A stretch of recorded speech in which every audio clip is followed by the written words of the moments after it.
الحمدللہ رب العالمین والعاقبۃ للمتقین والصلاۃ والسلام علی سید الانبیاء والمرسلین اما بعد۔ معزز و محترم ناظرین کرام، آج کی اس ویڈیو میں اہل بیت اطہار علیہم السلام کے مقدس قافلے کے ابن زیاد کے دربار سے دمشق پہنچنے تک راستے میں ہونے والے چند حالات و واقعات بیان کیے جائیں گے۔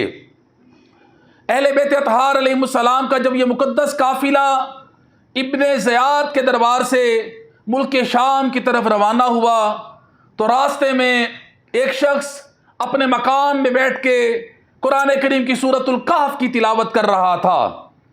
جب وہ اس آیت پر پہنچا، ام حسبت ان اصحاب الکہف والرقیم کانوا من آیاتنا عجبا، کیا تجھے معلوم ہوا کہ پہاڑ کی کھو اور جنگل کے کنارے والے ہماری ایک عجیب نشانی تھے؟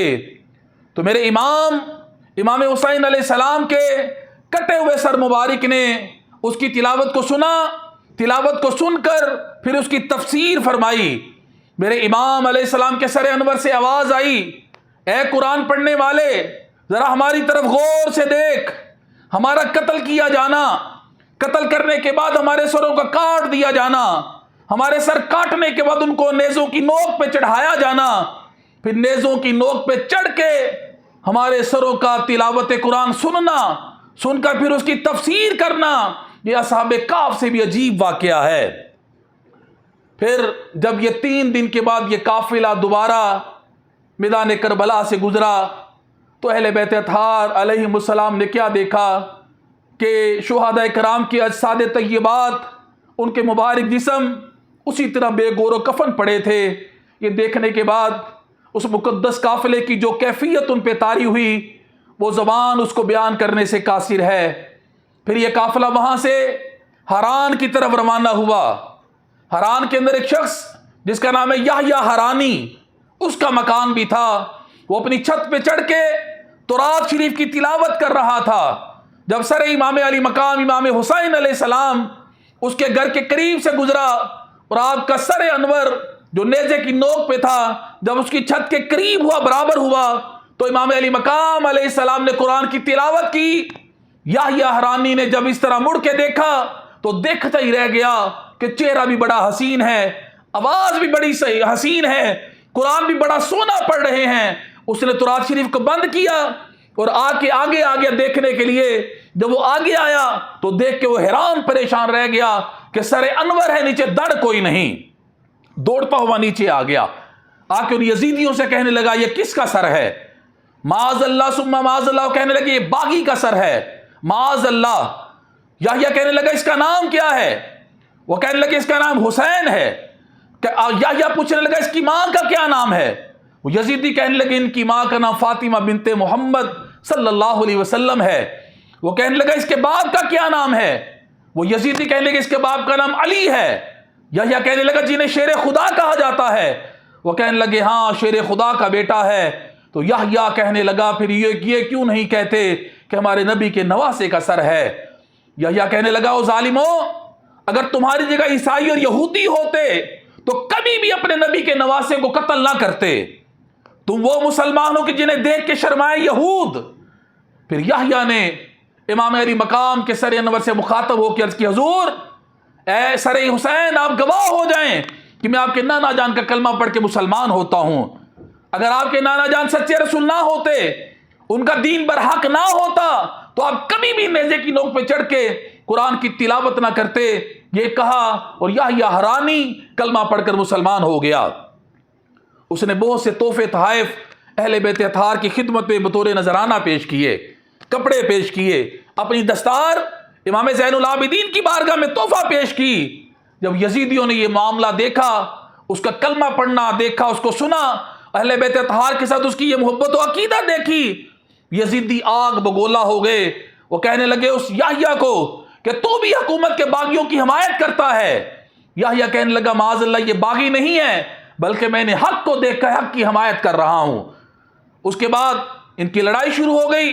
جناب یحییٰ نے تلوار نیام سے نکالی اور کئی کوفیوں کو واصل جہنم کیا۔ لڑتے لڑتے آخرکار اہل بیت اطہار کی محبت میں یحییٰ حرانی بھی جام شہادت نوش کر گئے، اِنَّ لِلَّهِ وَإِنَّا إِلَيْهِ راجعون۔ آج بھی ان کا مزار پر انوار شہر حران کے دروازہ پر موجود ہے، جسے یحییٰ شہید کا مزار کہا جاتا ہے، جہاں پہ لوگوں کی دعائیں اللہ قبول کرتا ہے۔ پھر یہ قافلہ موصل شہر کی طرف روانہ ہو گیا۔ کسی نے آ کر امام زین العابدین سے کہا، اے زین العابدین گھبرائیے گا مت، کیونکہ قید اور سفر حضرت یوسف علیہ السلام کی سنت ہے۔ تو امام زین العابدین کی آنکھوں میں آنسو آ گئے، رو کے فرمانے لگے، اے یوسف علیہ السلام کے ساتھ زین العابدین کا موازنہ کرنے والے، تیرا یہ موازنہ درست نہیں ہے۔ وہ کہنے لگا حضور وہ کیسے؟ فرمایا قید عابد تے، قید یوسف دی، اس وچ فرق ہزاراں۔ قید یوسف دی تے قید عابد دی، اس وچ فرق ہزاراں۔ یوسف کلا قیدی ہویا، میرے نال نے پردے داراں۔ 40 سالہ پچھوں ملیا یوسف باپ تے بائیاں، روز قیامت تیکر میرا باپ پا گیا جدائیاں۔ پھر یہ قافلہ وہاں سے جب چلا تو آگے رات کا وقت ہو گیا، ان کے کھانے کا، یزیدیوں کے کھانے کا ٹائم ہو گیا۔ انہوں نے ایک ڈاچی لی، امام حسین علیہ السلام کی ڈاچیوں میں سے انہوں نے اس کو ذبح کیا کھانا پکانے کے لیے۔ لیکن جب اس کو ذبح کیا گیا تو اس کا گوشت جب انہوں نے پکایا تو اس کا گوشت سیاہ ہو گیا، اس میں سے بدبو آنے لگی۔ امام زین العابدین کو شمر نے بلا کر کہا کہ زین العابدین کیا یہ ڈاچی بیمار تھی؟ آپ نے فرمایا کون سی ڈاچی ذبح کی ہے؟ وہ کہنے لگے لائن میں تیسرے نمبر والی بورے رنگ والی ڈاچی ذبح کی ہے۔ وہ کہنے لگے ذبح کرنے سے پہلے اس کا گوشت بالکل سرخ اور صحیح تھا، اب اس کو پکایا ہے، اس کا گوشت کا رنگ سیاہ ہو گیا ہے، اس میں سے بدبو آنے لگی ہے، کیا یہ ڈاچی بیمار تھی؟ تو امام زین العابدین نے فرمایا بات یہ نہیں، بلکہ بات یہ ہے کہ اس ڈاچی پر بیٹھ کے میرا ویر علی اکبر مدینہ سے سوار ہو کر آیا تھا۔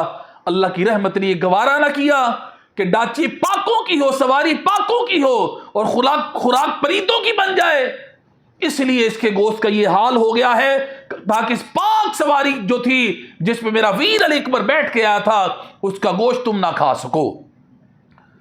جناب گرامی، پھر رات کے وقت جہاں انہوں نے پڑاؤ کیا اس کے قریب ایک یہودیوں کا کلیسا تھا۔ انہوں نے سر امام علی مقام علیہ السلام جس نیزے پہ تھا، ایک شخص کی وہاں ڈیوٹی لگائی کہ اس کلیسے کے دیوار کے ساتھ اس نیزے کو لگا لو اور یہیں پہ رات گزارو، کسی کو اس کے قریب نہ آنے دینا، ان کے بارے میں کسی کو نہ بتانا۔ ابو الخنوق اس کا نام تھا، اسے کہا کہ تم یہاں پہرا دینا ساری رات۔ باقی قافلے والے دوسری سائڈ پہ تھے۔ اب ابو الخنوق سر امام علی مقام کے پاس بیٹھ گیا اس کی حفاظت کے لیے، اس کا پہرا دینے کے لیے کہ آدھی رات کے وقت کلیسا میں سے ایک شخص باہر آیا، آ کے اس ابو الخنوق سے کہنے لگا یہ سر کس کا ہے؟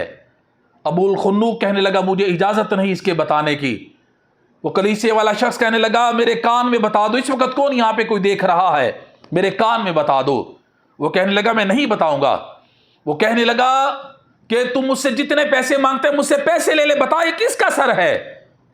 جب اس نے اصرار کیا تو ابو الخنوق کہنے لگا تو اتنا اصرار کیوں کر رہا ہے، تجھے کیا مجبوری ہے؟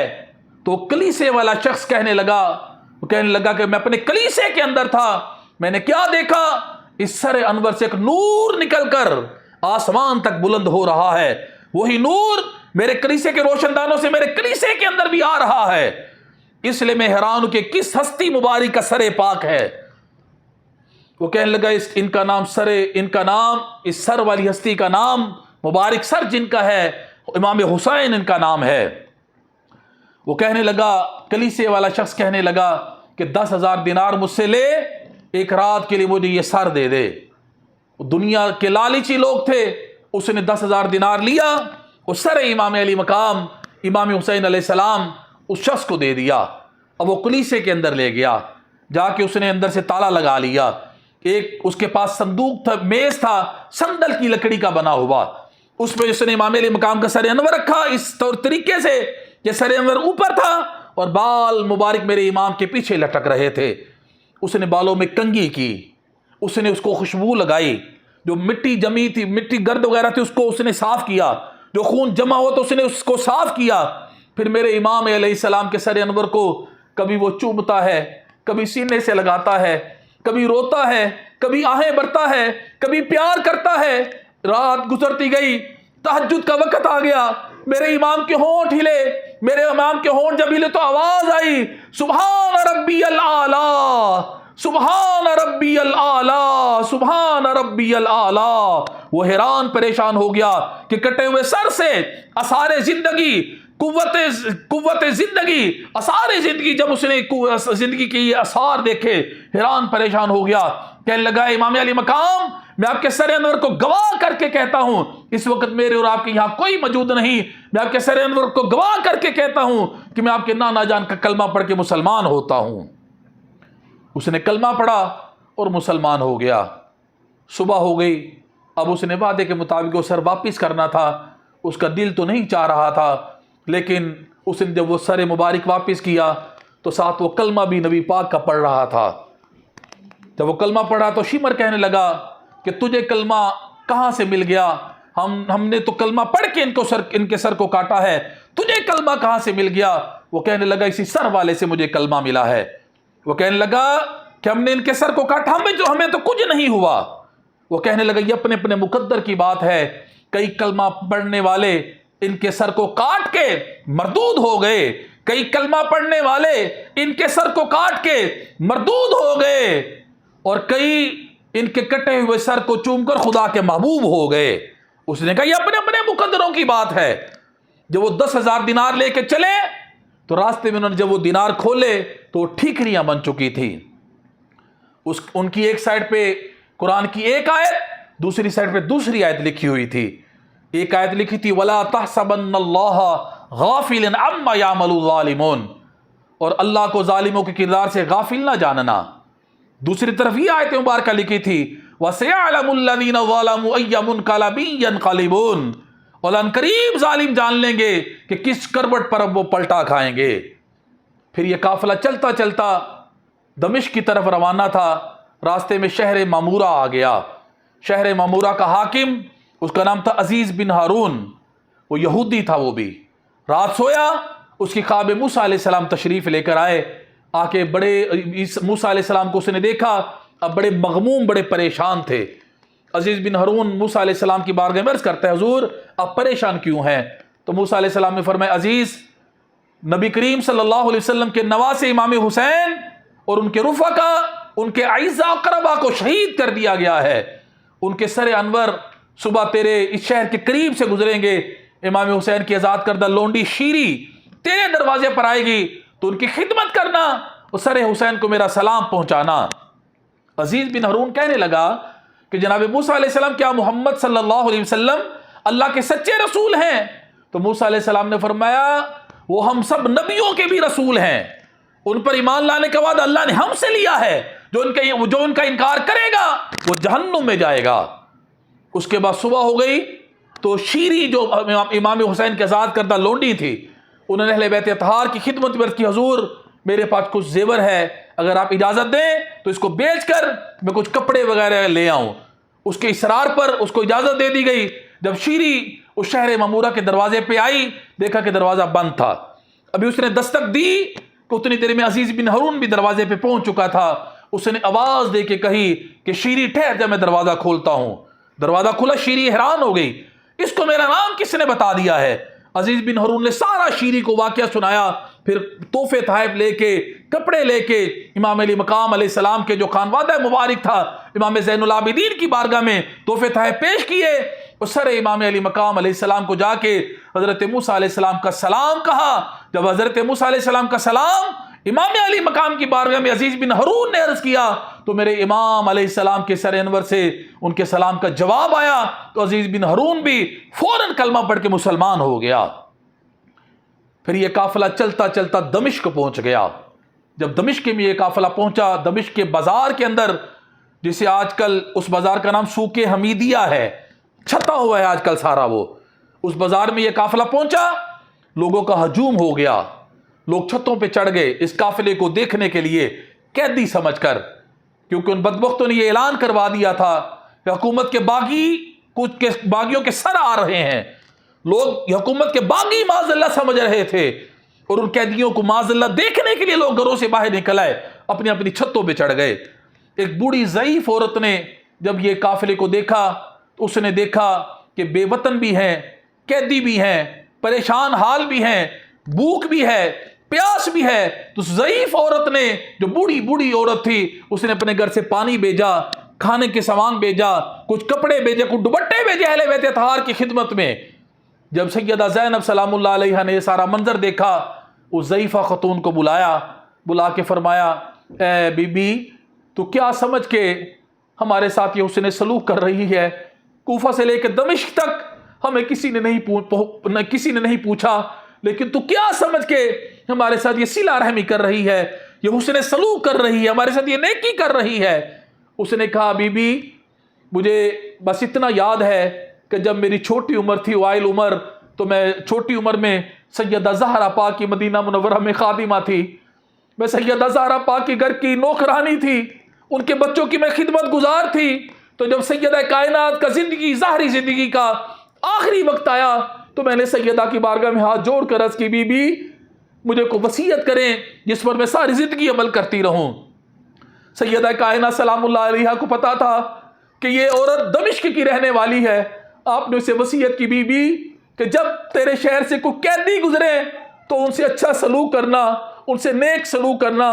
اور ضعیف عورت کہنے لگی، بوڑھی عورت کہنے لگی، میں تو اس نصیحت پہ، اس وصیت پہ عمل کر رہی ہوں، مجھے نہیں پتا آپ کون ہیں۔ سیدہ زینب کی آنکھوں میں آنسو آ گئے، رو کے فرمایا، بی بی، تو نے ہمارے ساتھ یہ نیک سلوک کیا ہے، صلہ رحمی کی ہے، بتا ہم تیرے لیے کیا دعا کریں؟ ہم مسافر ہیں، بے وطن ہیں، قیدی ہیں، مظلوم ہیں، بتا تیرے لیے ہم کیا دعا کریں؟ تو اس نے رو کر کہا، بس میرے لیے ایک دعا کر دیں کہ جب میں سیدہ کائنات کے گھر میں تھی، ان کے دو ننھے شہزادے حسن و حسین تھے، ان کی شہزادی زینب سلام اللہ علیہا تھی، ان کی میں خدمت کیا کرتی تھی، بڑے عرصے سے میرے دل کی تمنا ہے، ہائے کاش کبھی حسین علیہ السلام اور زینب کی زیارت ہو جائے۔ جب اس نے یہ بات کہی تو سیدہ زینب کی آنکھوں میں آنسو آ گئے، رو کے فرمانے لگی، بی بی، تیری دعا قبول ہو گئی ہے، دیکھ تیرے سامنے یہ زینب ہے اور یہ سر میرے بھائی حسین کا ہے۔ پھر یہ قافلہ وہاں سے یزید بدبخت کے دربار میں پہنچا، وہاں پہ پھر کیا حالات و واقعات پیش آئے یہ انشاءاللہ نیکسٹ ویڈیو میں بیان کیا جائے گا۔ وَمَا عَلَيْنَا إِلَّا الْبَلَاغُ الْمُبِينُ۔